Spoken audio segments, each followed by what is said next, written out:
మీ వ్యాపార ప్రకటనలకు ఇంటర్వ్యూల కొరకు ఇప్పుడే సంప్రదించండి 9539345345. నమస్తే. సామాన్యుడి చేతిలో సామాజిక అస్త్రం నెంబర్ 1 న్యూస్కి స్వాగతం. నేను రవీంద్ర. ఆంధ్రప్రదేశ్లో గత 5 ఏళ్ళు ఒక వైభవం ఆ పార్టీకి, కానీ ఇప్పుడు పరిస్థితి చాలా భిన్నంగా మారింది. అసలు ఆ పార్టీలో ఏం జరుగుతుంది, ఎవరు ఎప్పుడు జైలుకి వెళ్తారో తెలియనటువంటి పరిస్థితి.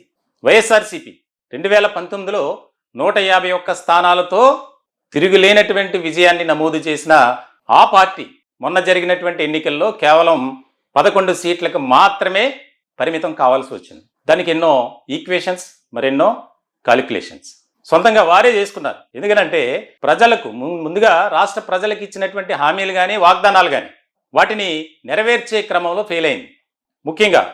అలాగే నేతలను పట్టించుకోవడంలో, సొంత పార్టీకి సంబంధించినటువంటి నేతలను పట్టించుకోవడంలో కూడా పూర్తిగా విఫలమైందని చెప్పవచ్చు.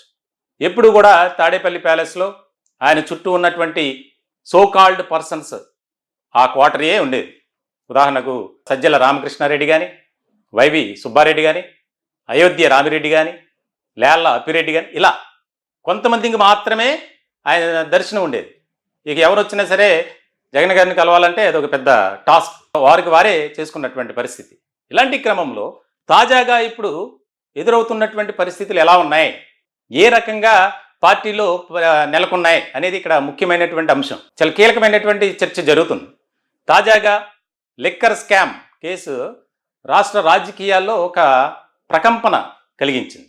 ఇటువంటి తరుణంలో బిగ్ బాస్గా అరెస్ట్ అయినటువంటి 12 మంది, తాజాగా అరెస్ట్ అయినటువంటి మిథున్ రెడ్డితో సహా ఇచ్చినటువంటి స్టేట్మెంట్స్ కానీ, కన్ఫెషన్ రిపోర్ట్ కానీ, దాన్ని బట్టి చూస్తే జగన్కు ఖచ్చితంగా ఉచ్చు బిగుస్తోంది అని చెప్పొచ్చు. ఇలాంటి తరుణంలో అసలు పూర్తి ఇరకాటంలో మాజీ ముఖ్యమంత్రి పడ్డారనే చెప్పాలి. ఇప్పటికి ఎన్నో కేసులు, 5 ఏళ్ల పాటు అధికారాన్ని అడ్డు పెట్టుకుని ఆ పార్టీలో ఉన్నటువంటి నేతలు కానీ, వారు చేసినటువంటి అరాచకాలు కానీ, అవినీతి కానీ కోకొల్లలు. మరి దాన్ని ప్రశ్నించినటువంటి అప్పటి పార్టీలు వారిపై ఏ రకమైనటువంటి చర్యలకు ఉపక్రమించారో ప్రత్యేకంగా చెప్పక్కర్లా. కేసులని, అరెస్టులని, రకరకాల వేధింపులు. ఇటువంటి తరుణంలో వైఎస్ఆర్సీపీ ఒక పోలీసు వ్యవస్థనే కాదు, అందరినీ కూడా గుప్పిట్లో పెట్టుకుని పాపం వారు కూడా ఇబ్బందికరమైనటువంటి పరిస్థితులు వెళ్ళిపోయారు. అంటే ఉద్యోగాలు పోగొట్టుకుని జైలుకి వెళ్ళి, అందులో చాలా సీనియర్ ఐపీఎస్ అధికారులు, ఐఏఎస్ అధికారులు ఉన్నారు. అంటే మా సామ్రాజ్యం, ఇక్కడికి ఎవరైనా వస్తే మా మాట వినాలి అనే ధోరణితో జగన్ బ్యాచ్ అనేది వారి యొక్క కదలికలు. సో ఇటువంటి సందర్భంలో పార్టీలో కూడా ఒక అంతర్గత చర్చ ఈ పార్టీలో ఉండటం వల్ల రాబోయే రోజుల్లో మనకు కూడా ప్రతికూలమైనటువంటి పరిస్థితులు ఎదురవుతాయి. కాబట్టి ఆల్టర్నేటివ్ అనేది చూసుకుందాం.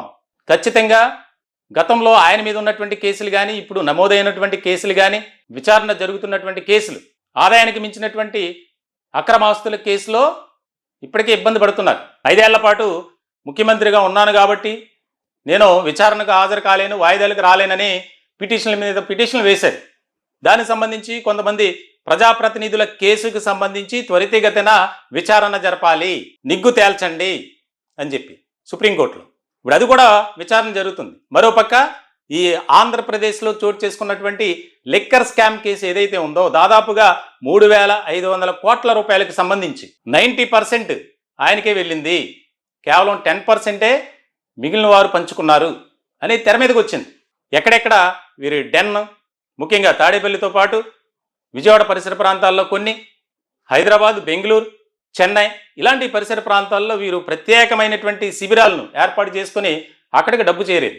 ఆ డబ్బు చేరడం కూడా సాక్షాత్తు పోలీసుకు సంబంధించినటువంటి వెహికల్స్, అలాగే మంత్రులు కానీ, ఎమ్మెల్యేలు కానీ, ఎంపీలు కానీ వాడేటువంటి వాహనాల్లో చక్కగా రవాణా చేశారు డబ్బుని. అలాంటి వెహికల్ అంటే ఎవరు ఆపరు కదా, ప్రభుత్వమే మంది, ఇంకా మనల్ని ఎవడు పీకేది అన్న విధంగా వైఎస్ఆర్సీపీ వ్యవహరించింది.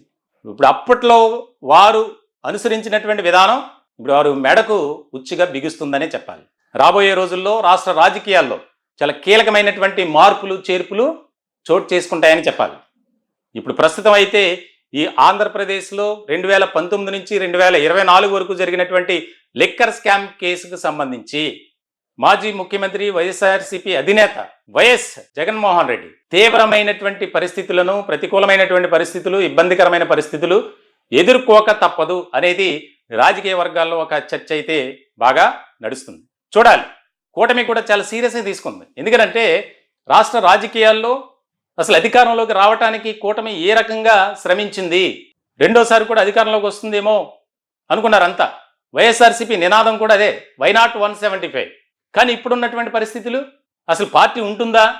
పార్టీ ఇప్పటికే విచ్ఛిన్నం అయిపోయింది. పార్టీలో ఉన్నటువంటి క్యాడర్ ఎక్కడా కూడా ఆ పార్టీలో లేరు. బయట ఆల్టర్నేటివ్ వెతుక్కుంటున్నారు. కొంతమంది వెళ్ళిపోయారు, ఇంకా కొంతమంది చూస్తున్నారు పక్క చూపులు. సో ఇటువంటి సందర్భంలో రాష్ట్ర రాజకీయాల్లో చాలా కీలకమైనటువంటి చర్చ జరుగుతుంది. అంటే అప్పుడు అధికారాన్ని అడ్డు పెట్టుకుని రెచ్చిపోయారు అడ్డంగా, తప్పదు. దాని ప్రతిఫలమే ఇగో ఈ అరెస్టులు, కేసులు, విచారణలు అనేది. చూడాలి ఎటువంటి పరిణామాలు చోటు చేసుకుంటాయి రాష్ట్ర రాజకీయాల్లో అనేది చాలా ఇంట్రెస్టింగ్గా మారినటువంటి అంశం. ఈ టాపిక్పై మీ విలువైన అభిప్రాయాలు కామెంట్ రూపంలో తెలియజేయండి. దయచేసి మా ఛానల్ని సబ్స్క్రైబ్ చేసుకోండి. Thank you.